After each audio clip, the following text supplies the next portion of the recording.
Welcome to the math area of MyWorks. I'm Lisa. And I'm Kelly. Okay, you could be thinking, my child's going to learn 1 to 10, and that's true, they will. What is very special about the Montessori math curriculum is the number 1 really is just a symbol. A 3-year-old is going to get the concept with Montessori math that 1 is small, 10 is big. They're going to understand concepts long before any kind of numeration is introduced to them. And how we begin to explain this concept would be back in the sensorial area of the classroom.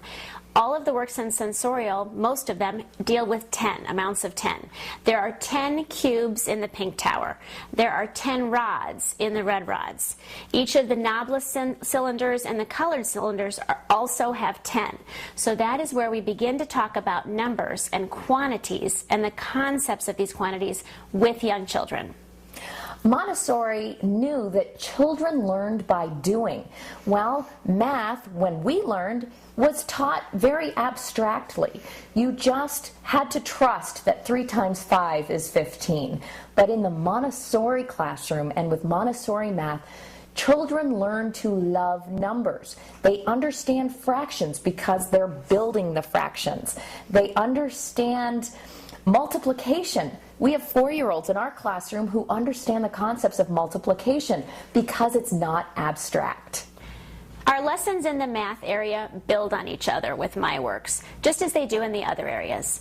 We start with small concepts, 1 through 10, what represents 1, the numeral that represents it, but also the quantity, holding it in their hand. It's very concrete. They hold 1, they hold 2, and see how it feels differently from holding 10 in their hands.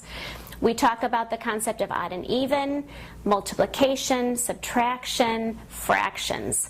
All of these help the children to understand in a concrete way basic math concepts.